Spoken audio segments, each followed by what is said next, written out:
Recording here. Yeah. Good morning, good afternoon, and good evening, wherever you are in the world.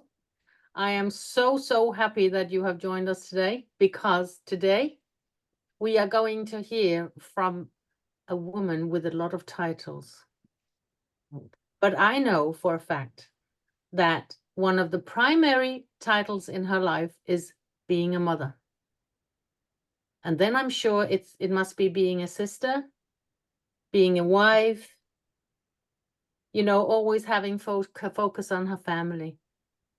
She is very empathic, and I am sure that we are all in for a treat today.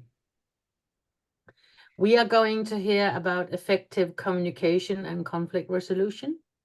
And of course, all a la Laura. So welcome, Laura. The word is yours.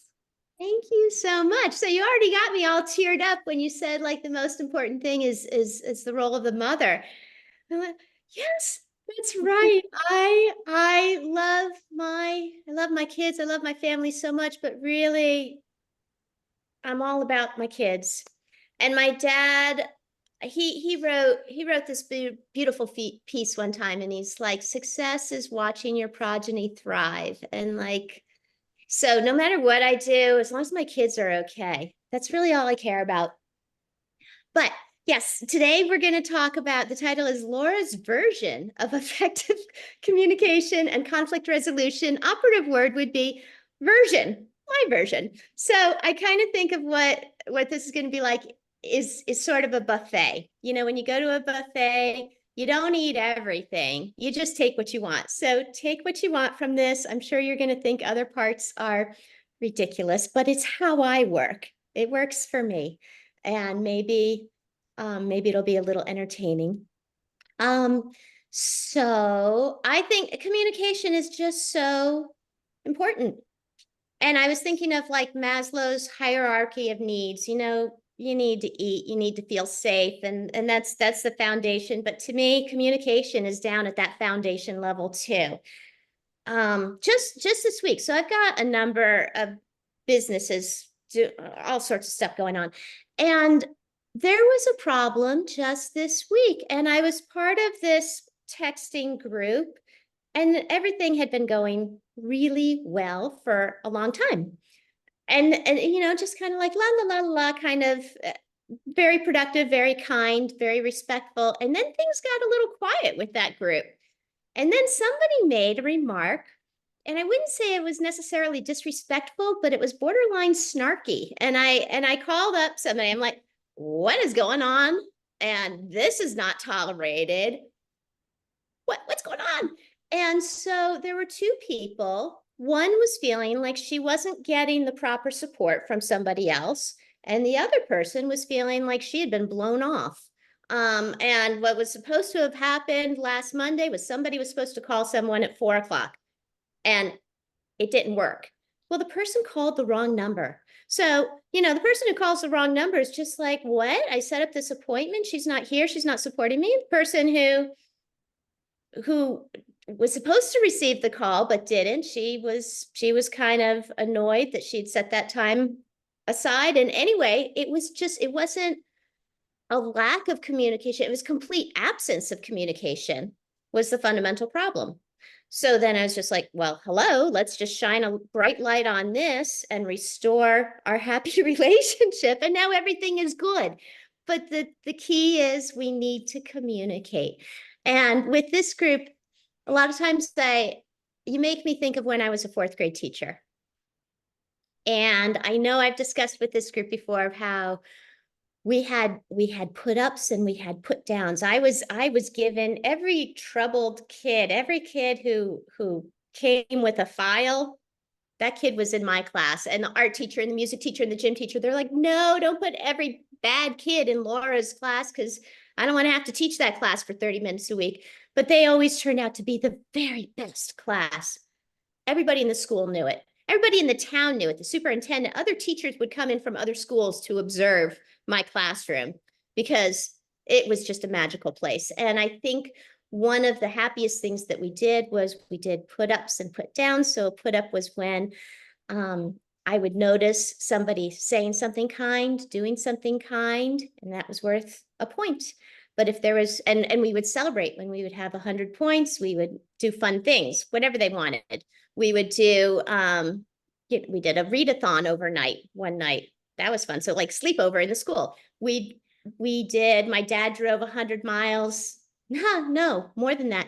And brought every one of my kids a pumpkin that he had grown on his farm and did a little lesson on pumpkins, like happy things. One time they were just like, Miss Martin, can you please bring in your pet hedgehog? Wow, that was easy. So it was always a fun place. My kids always thrived. They scored, they came in at below reading level for their grade, went out scoring at a high school level. But I really think it was about the communication. And so the opposite of a put up is a put down. That was worth -10. You just have to be nice. You just do. And if you ever interrupted, that was worth -3, because if you're going to interrupt somebody, it's kind of like saying, wait, what you have to say is not really important. I don't want to hear that. So that's kind of what I wanted to talk about. You got to listen, you got to talk to each other. And I'm not sure if I shared this story with you guys. It was when I got hired, why the principal decided to pick me. He said he had had over 1,000 applications and he had interviewed about 60 people. But when I met him, he's like, I want to see you actually teach a lesson. And I said, okay. And he said, there's this group of 5th graders who are going to start a new math section on geometry. I want you to introduce it, and I want you to talk about geometric shapes. I'm like, okay. And so I went in the next day, did not know that that was considered the worst class in the school. They're fine. They were great. But the other teachers, they heard about it and they're like, oh no, really throwing you into the deep end there. But anyway, I went in and I set the stage and I said, we're going to talk about shapes, and I brought examples. So I brought bubbles. I always try to make things fun. I think fun and joy, it has a really high vibration, and other good things are going to happen when you have that high vibration. So I brought in bubbles to be an example of what is a sphere. I brought in a box of cereal for, this is a rectangular prism. This can of soup, that's a cylinder. And a party hat or an ice cream cone, that's a cone. And we talked about the different things, this one has this many sides to it, this many corners, the different features. And then I broke them up into groups. And this was a class that had been sitting in rows. There was like each little desk was its own island. They were not used to being allowed to work with each other or talk during class.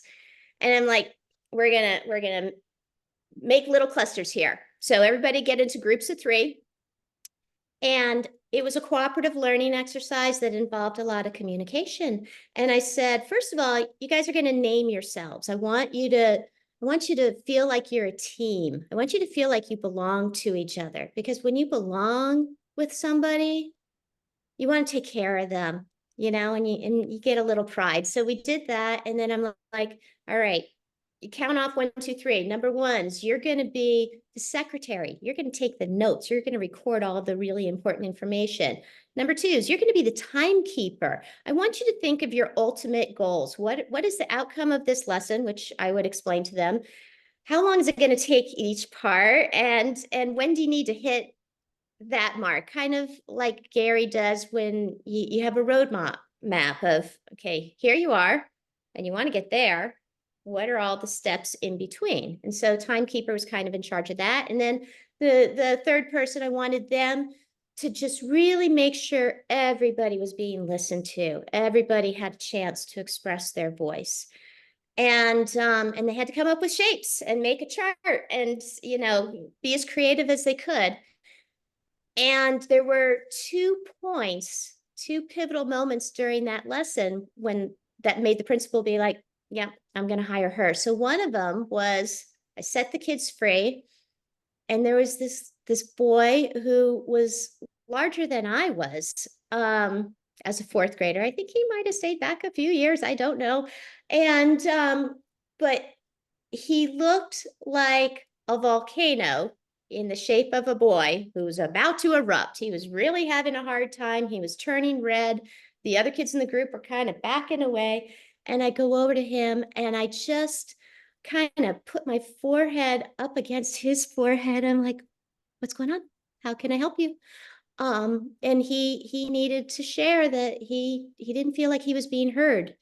And then the other kids were like, they just needed to understand how he was communicating. And then they were like, no, we really do want to work with you. And I honestly don't remember what I said to that kid. And the principal did not hear what I said. He said, I don't care what you said, but I loved how you made him feel.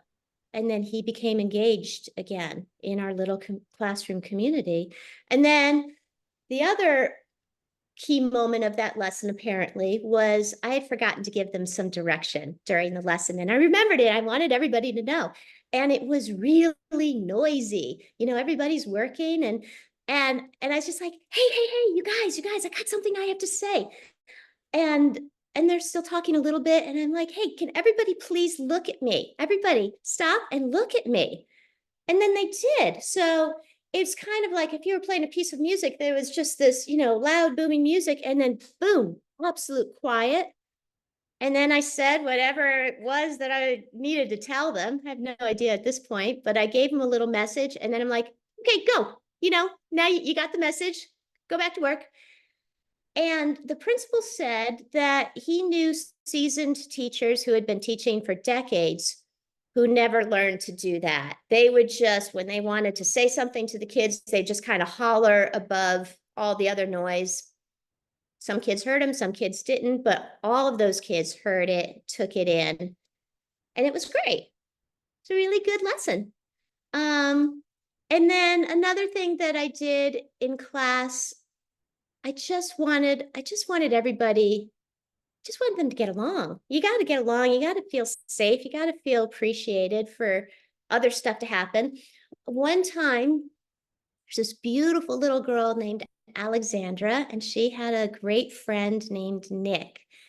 And something happened over the lunch hour. And I came back into the room after recess thinking, okay, everybody just needs to settle down. We're going to start doing some work. And Alexandra's in tears. And Nick he's very upset too. And I'm supposed to go teach something. But I said, whatever you have going on, your friendship, your relationship is so much more important than anything I'm going to be teaching at the front of the class.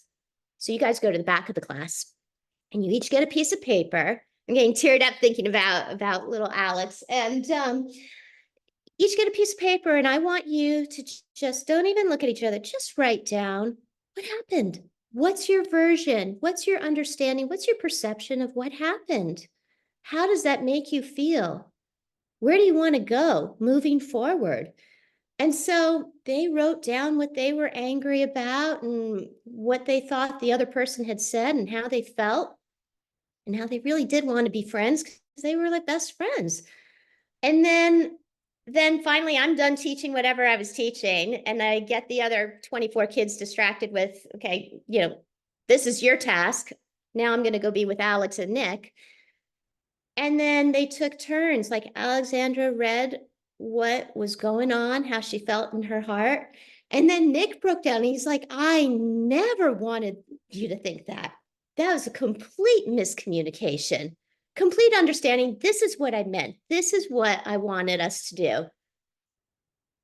And then they were best buddies again. And then they wrote down, what are we going to do in the future? If we ever have a misunderstanding, we don't want this to happen again. So that was really, really important to me. And then I'm also thinking about Matt. Matt came from a difficult background. I think that there was a lot of unfriendly things happening in his home. I think that what we did in our classroom, my hope is that completely stopped a cycle of bad stuff happening because he learned skills. He learned conflict resolution, and it was all about communication. Just, what are you thinking? What are you saying? What are you hearing? Can you say back? can you please be a mirror and say what that person just said so that I know that you really heard that? Matt got really good at that. He just became known as like the school referee. If there was a conflict on the playground with two teams, they knew they could just go find Matt from my classroom and he could talk them out and make everything okay. And so I just think it's a very important skill set. And honestly, I don't care if my fourth graders remember when I taught them about the planets or the rainforest. I care that they really practiced being kind and being good listeners and being effective communicators, amazing at conflict resolution, amazing at solving problems. I don't even like the term thinking outside the box. I don't want there to be a box. You know, just there's always a solution, and it stems from communication. And then I thought I would share, I might have already told you guys about my husband and what we do. But I'll share it again if I've already shared it. I don't know. I remember when I was first together with my husband, and he was sitting on the side of the bed and he was sad. I'm like, what's going on with you? And he's just saying, I don't know if my father loves me. I'm like, well, I'm pretty sure he does. And Kurt said, well, he's never said it. And so before we got married, I cornered my future father-in-law in a parking lot. And I was like, listen, for my wedding present, this is what I want. And this is what I expect. I need you to tell your son that you love him. And he was kind of taken aback. And he's just like, we don't say that. We know it. We understand it. We don't have to use those words. And I said, I need you to use those words with my husband. And so he did. And that was very special. On our wedding day, he let my husband know that he loved him. And I could just see my husband stand up a little bit stronger or, taller. Like, that's empowering to feel loved. It's so, so important, I think. And then here's what my husband and I do. Gary, have I shared the toothbrush story? No? Okay, so this is where I'm thinking, okay, this is a buffet. Probably nobody's going to need this advice. They're just going to think I'm wacky, but my gosh, it works for me. So my husband and I, we've been together. We've known each other for more than 28 years. We just celebrated our 339th month anniversary. It's always fun to celebrate month anniversaries because you get to celebrate more frequently. And we really do get along very well. But every now and then, a little something might happen. And honestly, it's not much. Sometimes I'll just see that my husband's eyebrow goes up. Now that's offensive to me because I know what that means. He hasn't said anything out loud, but I know what that means. He does not think favorably about something that I'm doing or saying or something. And so that bugs me. And or maybe it'll be some other little thing. I don't know. I found that it's best not to tell him right away, just like, hey, I don't want to have some confrontation. I want us to simmer a little bit. Maybe I'm overreacting. Maybe I'm being a little too sensitive. Let's just take some time to ponder, but it will get resolved before bedtime. It will always get resolved before bedtime. And Kurt knows that because he has, sometimes he has a little trouble sleeping. So I will sing him songs to get him to relax. Maybe I'll give him a little massage. And that's sort of our nightly routine. If I'm bothered about something, boy, he's not getting his songs. So he knows that he needs to behave and everything has to be happy by bedtime. And so what we have developed, our system is, I steal his toothbrush. I take it, I hide it. He doesn't get it. He likes to have a clean mouth. He wants to brush his teeth. And normally he won't want to brush his teeth like immediately after some sort of conflict. Maybe it'll be a few hours or whatever. And he'll go into the bathroom and he'll be like, oh, where's my toothbrush? What? And then he knows, okay, what did I do? What did I do wrong? How did I annoy Laura? And he thinks about it. And then, and he'll process and he'll be like, oh, I shouldn't have said whatever. He knows, he figures it out. And then we've had a little bit of time to simmer, and then he can talk about it at that point. And he's not, I'm not all mama bear. He's not all defensive. And we'll just have a little talk. And we have a routine, and this works very well for me. And I know it will sound ridiculous to others, but it works for me. So he needs to say that he's sorry. Or maybe I need to be sorry, but really it's pretty much always his fault. So he needs to say he's sorry. And then he needs to tell me that he loves me. I like to hear that at least 3 times a day. And then I pick a number. And depending on how big the offense was, if it really wasn't much at all, I'll say a little number like 3. If I'm really mad or hurt or something, I'll be like 19, big number. He has to say that amount of nice things. And it cheers me up. And some of them are very silly. Some of them will be like, I like the shape of your eyebrows. Whatever. I don't know. It just makes me feel better. We feel happier with each other. And then when he's saying nice things to me, it makes me want to say really, really nice things to him. And then everybody is kind and friendly and all is well. And that is kind of the secret of our happy marriage. And the order of everything is very important. You cannot tell me that you like the shape of my eyebrows before you say you're sorry. I'm not going to hear any of that until I hear that he is sorry. He's got to be sorry. He loves me. And then fulfilling a quota, a number of whatever I say. And I assure you, it makes me very happy. And then I say so many nice things to him. And then it's all good. And so that's my little speech about my version of effective communication and conflict resolution.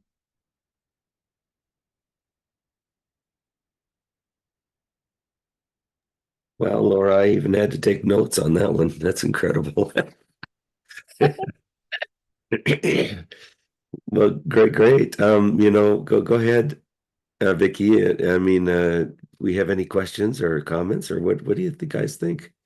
I'm just blown away. I haven't even looked if there's something in the chat. I'm kind of like, yeah, Laura. You're sitting there once again saying, oh, probably nobody wants to listen to this. And then that's the biggest punch of the day. I find it genius. Thank you for sharing. Anybody has some questions for Laura? Laurie has written to you, where have you been all my life? I have severe ADHD and my learning curve was bad. I only had one good teacher for one of my classes my whole life. I ended up quitting school. I did go to supplementary GID school a couple of years later, though, but always regretted not going to high school and getting chemistry and science. Now in my 50s, I've discovered I would have loved to be a scientist. Well, you Wow. still can.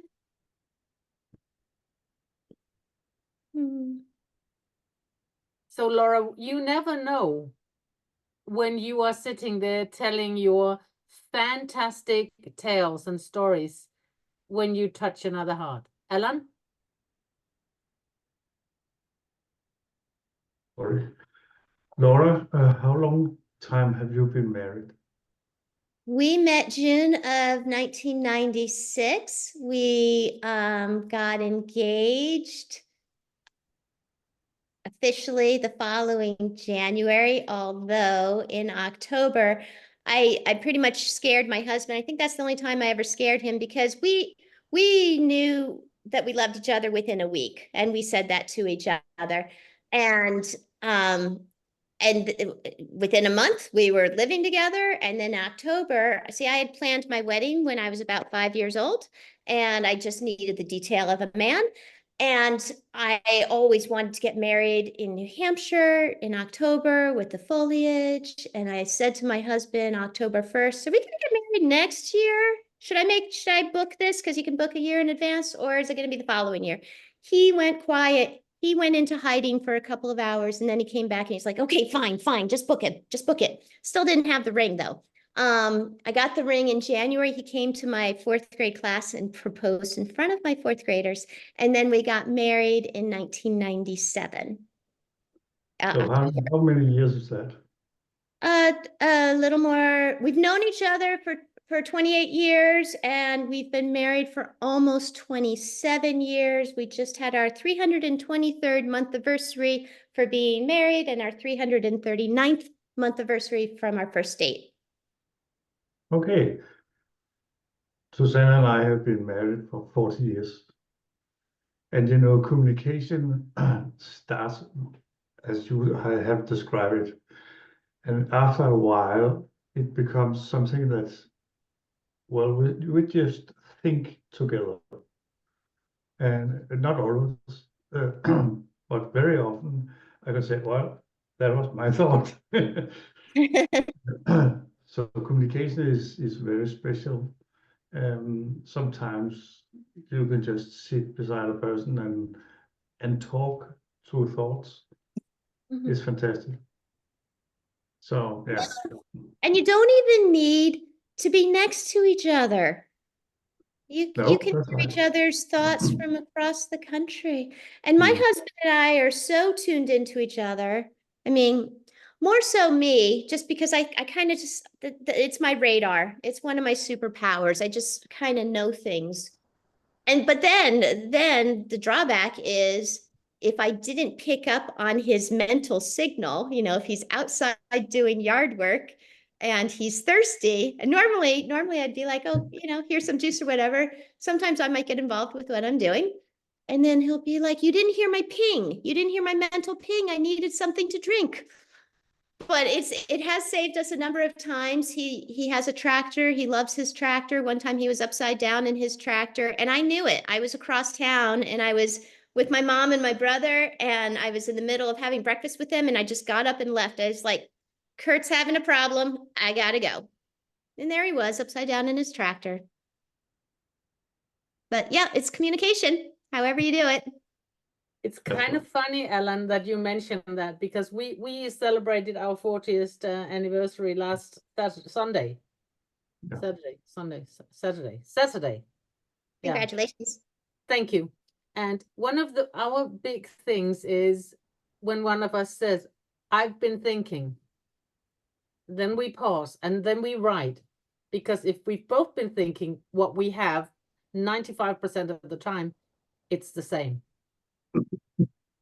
Nice. It goes from going somewhere, what to eat, or what to do with the grandchildren, or, you know, everything. And I know Ellen and Susanna are almost the same, because we have laughed about that, that we have that connection to each other. And I find that so hilarious.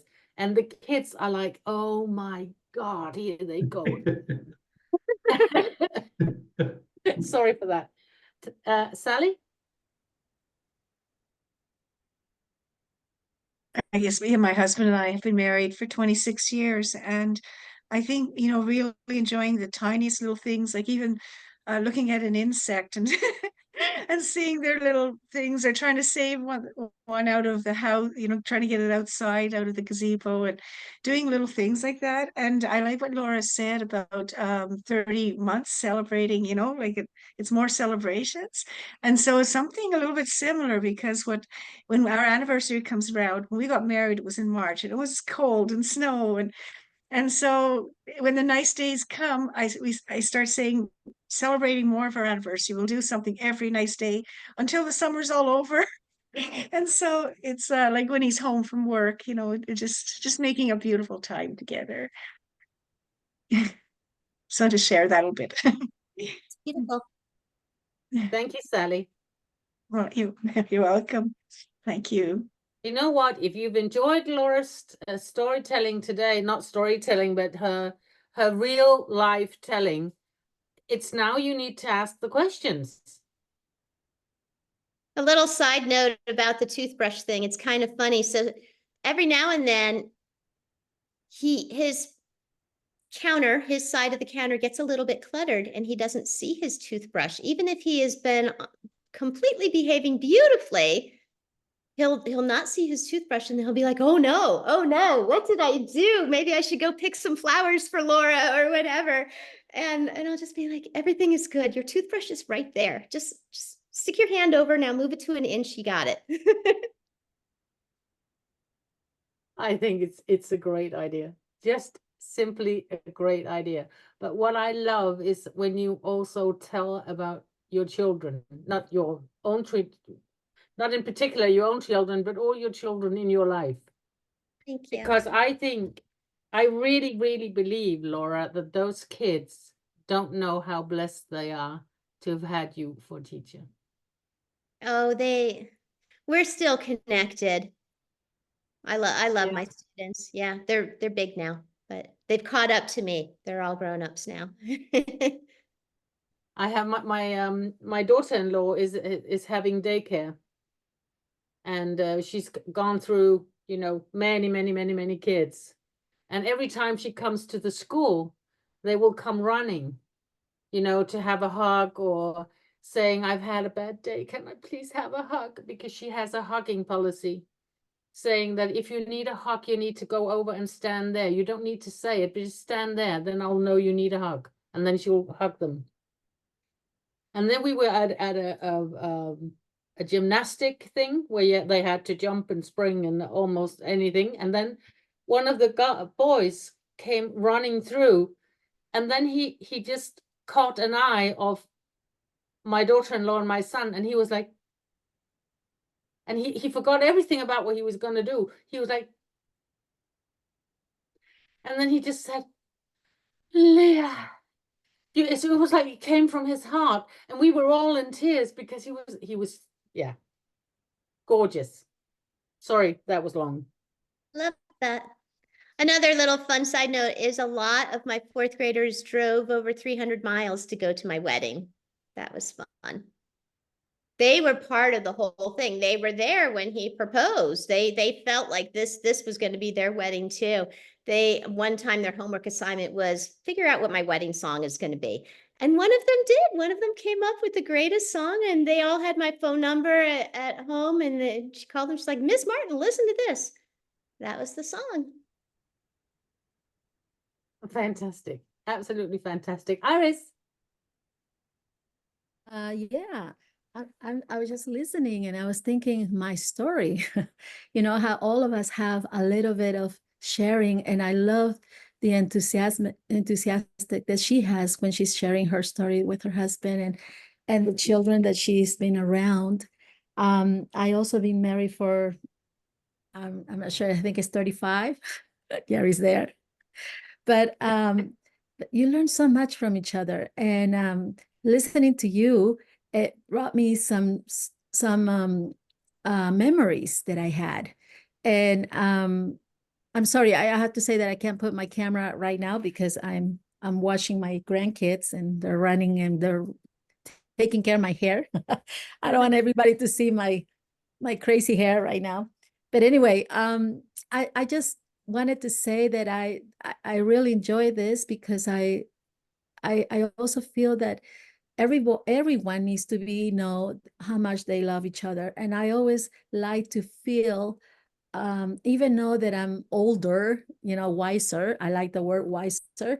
I like to feel the excitement that I had when I was 20 years old, you know, going out, and because I knew Gary since I was 14. And Gary was always to me someone very special. He always had this humble spirit that really attracted me. And I was very, you know, I was very spiritual that way also, because I like guys that are very serious. And so for me, knowing that he loved music, I love music. I don't play any music, but I just love to hear music. And so when I knew that he was playing, and it just got my heart, you know, I go, oh my gosh, he's so handsome. And it make the person that knows something that you like, it makes you feel that you know, that he's is special. He's very special. And so it's just kind of like I still, you know, if we have time together to go out and enjoy the times, you know, the music that we used to love to listen and things like that, it just makes you closer and it makes you feel younger. I feel younger, even though I'm older. I have grandkids, and I just love the feeling that she's expressing herself, talking about her husband, and I wanted to do that too. So anyway, I could talk forever, but I just wanted to close this like that. Thank you. Thank you so much for sharing that. Oh, you. thank you so much, Iris. That was wonderful. Absolutely wonderful. Melanie is in tears. Yeah. Laurie? Hello. Yes, Hi. I appreciate your story or your life, sharing your life with us. That's really encouraging. Thank you. Um, my husband and I've been married 32 years, been together 34, and it's so true how the longer you're together, like you could finish each other's sentences. You don't even really have to speak sometimes because it's like you're reading each other's mind because you just know, it's like you tune into the reactions, their eyes, you know, the situation. If certain things go a certain way, you just know how they're thinking about it, you know? And I don't really have to do anything physically to let him know I'm mad because he just seems to pick up on my cues, and he usually knows. Well, of course, sometimes he's oblivious if football's on, but but yeah, it's just really neat that he picks up on my cues. And to this day, he has times that he builds me up. He lifts me up. He's always telling me how beautiful I am and how wonderful I am, and I'm the best thing that ever happened to him. I mean, like, it's like we're newlyweds. And he's always just tickling me pink, you know. I blush. It's like I just can't believe he just has so many wonderful things to say about me, even when I'm just being so. I feel like I was just completely ignorant or just, whatever. I might have done something really stupid, and I'm just feeling like a heel. And he just builds me up, just appreciates me 100%. And I've always had trouble with self-esteem, as you saw. Or she read that my school was not really good, so I didn't do things that I needed to do or wanted to do because of the ADHD. So it really weighs on your self-esteem. But he's always been there, at least in the last part of our marriage. Just seems to get even better and better. The first 5 years were a little turbulent. We had to figure it out. To figure out each other's space, to figure out or each other's limits, who you are as a person, and what you're going to be like in the relationship, and marry the relationship. Even though you are married, sometimes you don't really know how to be married, and it's a learning process.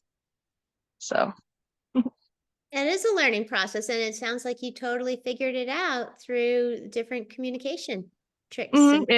and God and the Bible and good spiritual direction, it really helps a lot. It's helped us through a lot of. We've had our downs as well, but we're stronger now than we ever have been. So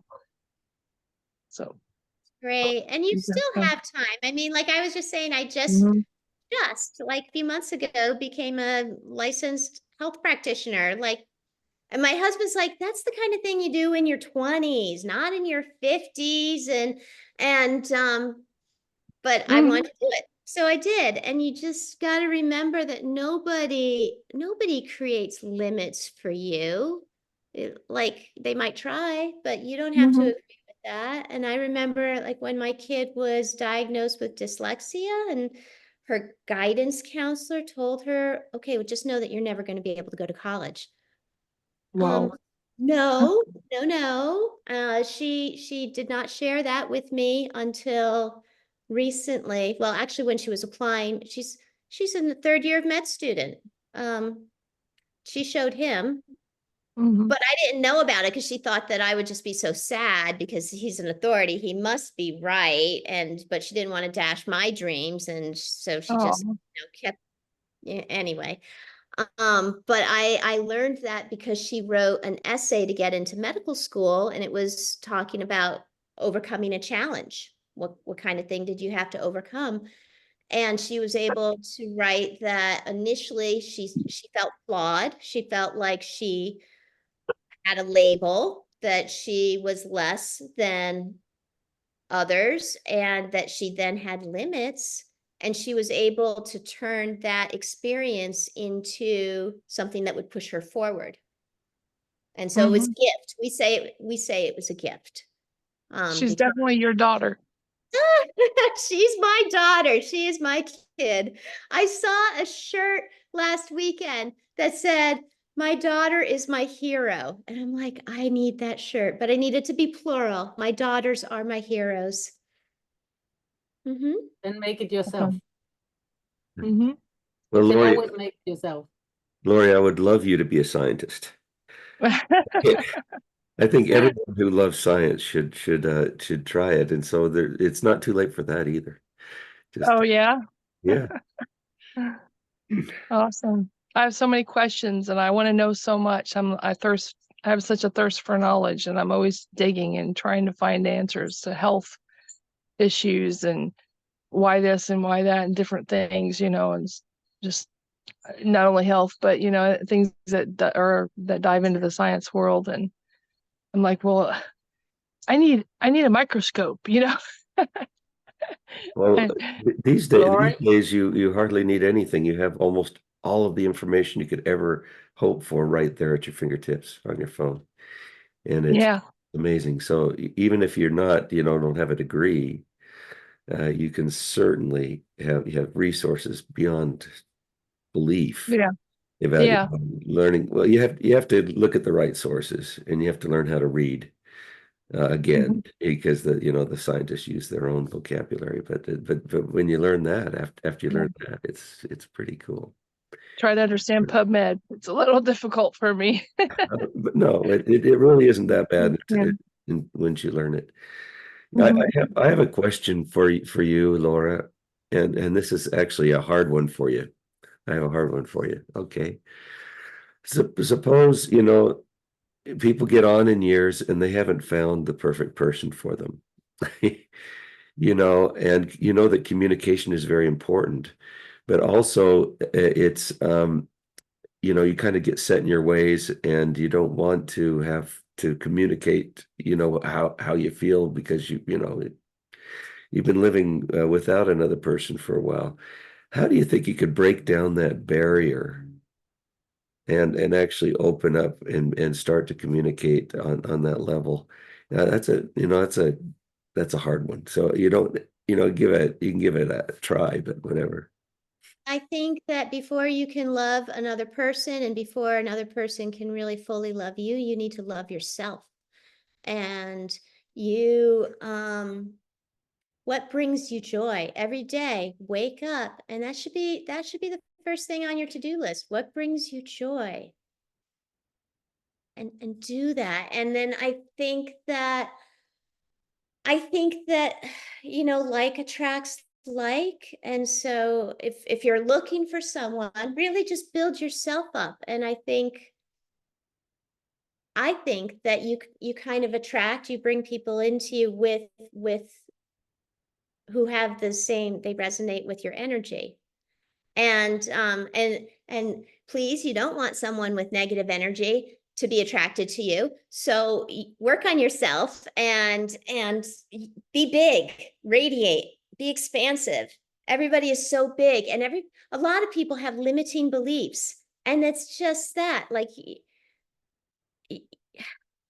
believe in yourself and be kind to yourself. I tell people, so many people are so nice to so many other people. Oh my gosh, they're so good to other people, but they are so hard on themselves. And I tell people, you know how nice you are to those people? Can you please treat yourself with the same courtesy and the same kindness and the same love, and love yourself, and think about what makes you special, what makes you beautiful. And um everybody's got great stuff in them. I don't know. I think the first step is love yourself, and then be happy with yourself. Be your own best friend. And then other people who have that high vibration, they find you, and vice versa. I don't know if that answers your question. Oh, that was beautiful. Yeah. It was a hard question. I don't know if it has an answer for everybody, but that was the best one I could have thought of. Yeah. That was actually a beautiful answer to a question that I think maybe a lot more people wanted to ask than we know. Melanie? Yeah, I thought that was wonderful. It gave me permission. Like I'm one of those people, like take care of everybody else. And I loved your well, I love everything about you.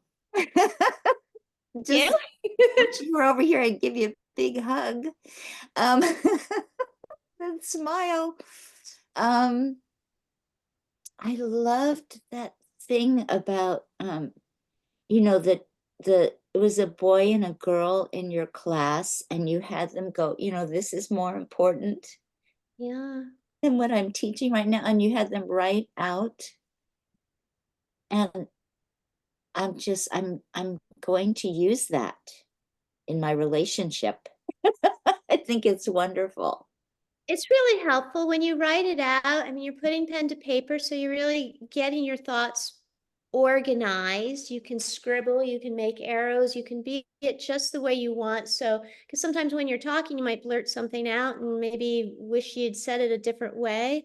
Then And I then have a reaction, like if like I'm saying something and he'll say something back, and like they say, when you've been with somebody a long time, like they'll raise an eyebrow, you know everything that it means, and so if you're like writing, really getting it, you can really get it out, and then taking time to share it, give each other right, time because to when share it. they know, person over here knows she's going to read her whole thing. I'm not going to say a peep until she's done reading. And it was really neat. And I like that expression that people when they're little, you kind of admire people who might be really well educated, or maybe they have a lot of money. But as you get older, you realize that's not what's important. It's kindness. It's that to me is what makes a person wealthy. And if I can paraphrase, I'm going to try to remember what my dad said. He's like, maybe I should go get it. The wealth, let's see, the wealth of love. One moment, please. Okay. It's typical when it sticks to the mind, you just need to get it out. Okay, he wrote this. I asked him again, more communication. One time for Christmas, he didn't know what to get me. I'm like, Daddy, just write down your advice and observations that I can just treasure for lifetime. And so at the very end of it, he wrote, the joy of life is to love. The victory of life is to deserve love. The wealth of life is to receive love. Love wins. And then he wrote, love you, honey. And Fantastic. so really, I think the people who are the wealthiest in the world, they're just the ones who are the kindest and respectful and caring and all that good stuff. I don't care about somebody's. I have an Ivy League education. It's really not that important. Being kind, that's important.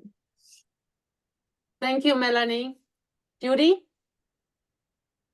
And This Laura. isn't exactly in the same venue. Well, but it is being kind. We live in a really turbulent world right now, as everybody can attest to, and it's tough. I mean, you can just go into a grocery store and feel anger from other people and that sort of thing. And so one thing I kind of like to do is, especially when I go into a grocery store, and I don't know why, because maybe because there's more people around, that sort of thing, but I kind of get a kick out of just trying to make somebody else feel good. And I mean, I can see somebody just pushing a cart around with a sour face, and I'll just think of anything to make them smile. And it might be, you know, complimenting them on something that they've got on, or making a comment about, oh, I love that stuff too, you know, that they've got in their basket, whatever it is. And even down to the guys that go out and bring the carts in and that sort of thing. And but it's really kind of fun, and they put a smile on their face, and I've got a smile on my face, and it makes, I don't know about them, but it makes me feel a whole lot better to be in this world at those I times. think that is such a powerful and magnanimous, wonderful thing to do.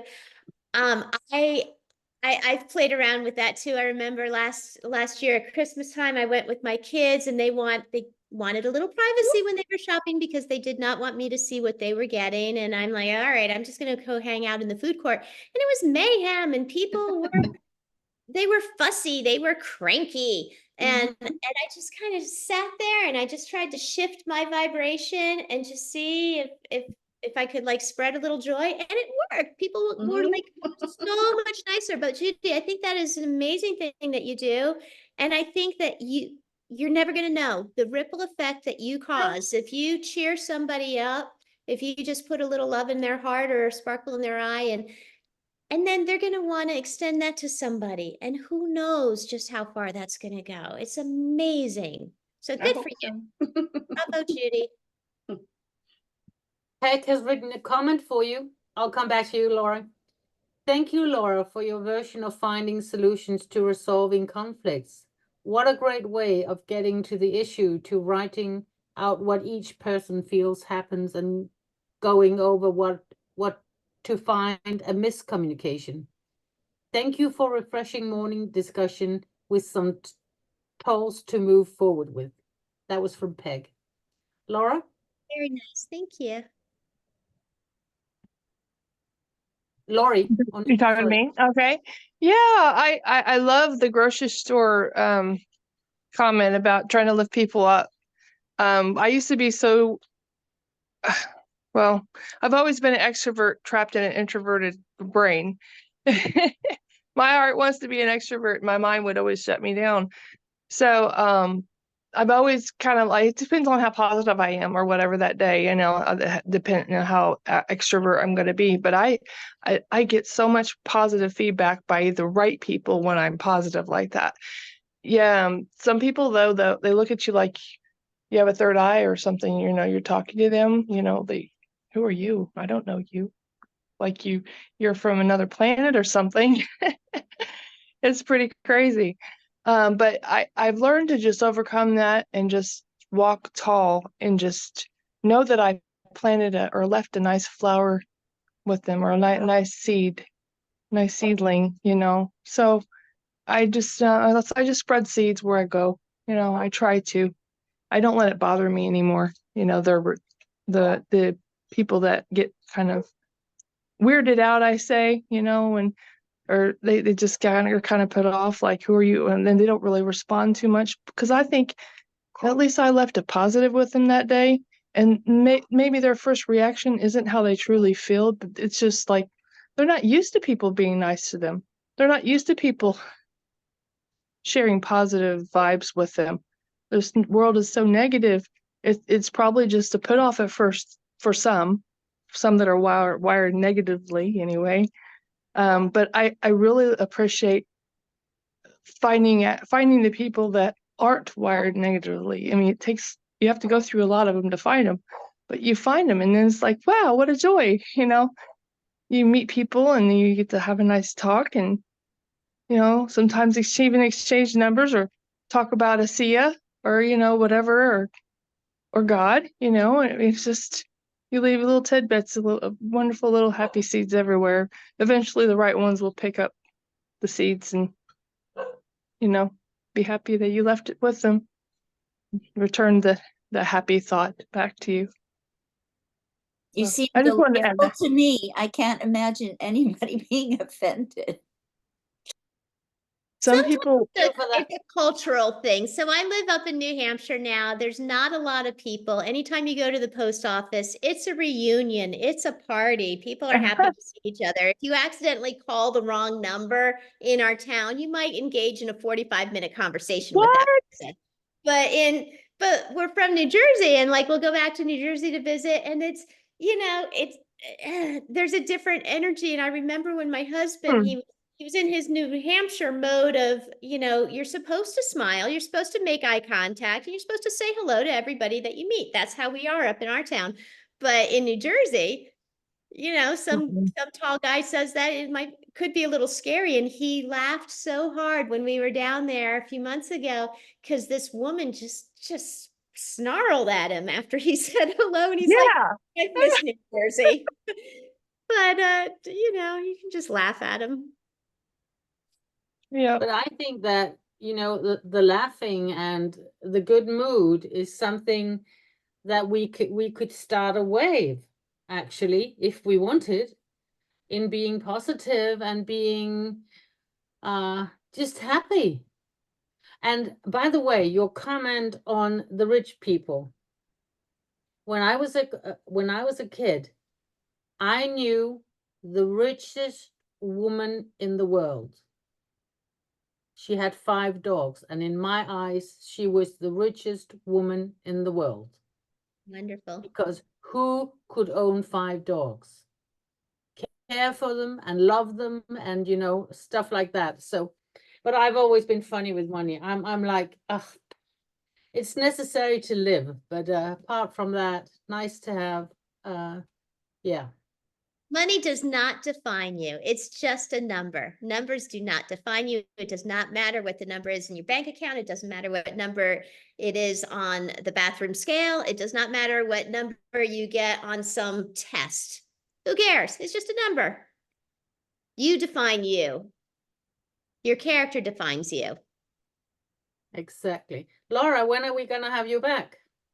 Our time is up for today. So when are we going to have you back? Just ask me.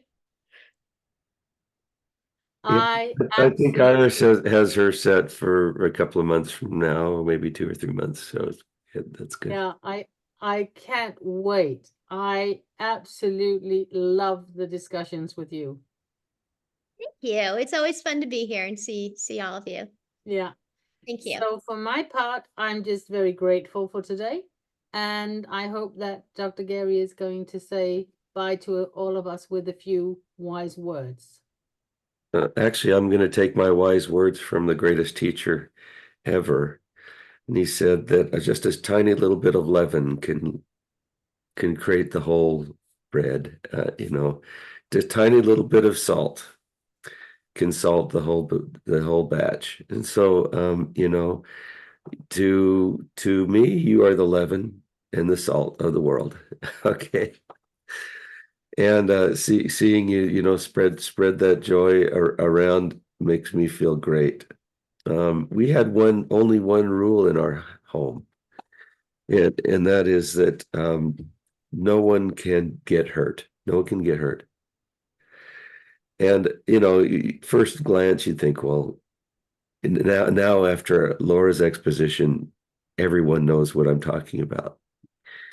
Because if you have that safe place where everyone can be themselves and everyone can express themselves, and where you have the communication, the ability to say what you mean, and to communicate, that's a wonderful environment.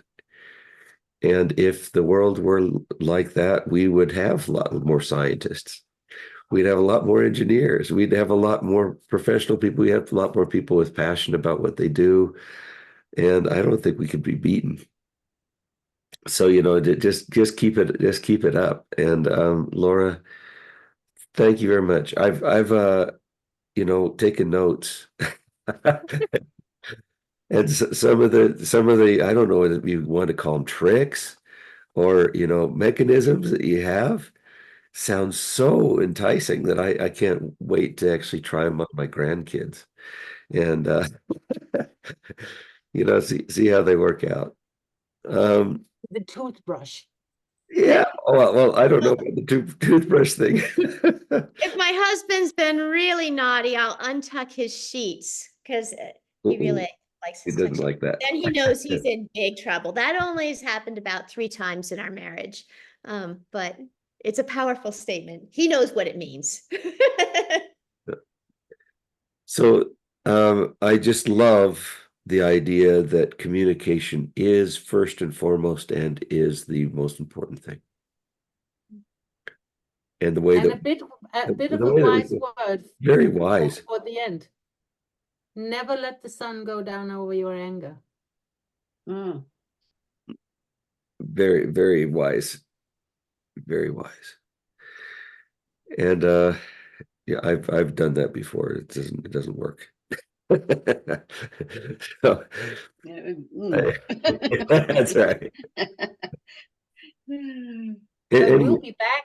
We'll be back on Thursday, won't we, Gary? yes, we'll be back on Thursday, and we'll meet together again. And of course, Laura, you're always welcome to come in and comment and join our community. We're always stronger together. We're always stronger when we share our thoughts, as Laura has so well defined. And this is a safe place. Nobody gets hurt here. Thank you very much indeed for everything. And we love you all. Love you all. We'll see you next week. Awesome, Laura. All right. Thank So you. good to see you. Thank you. Love you too. Bye-bye. Bye. Bye. Thank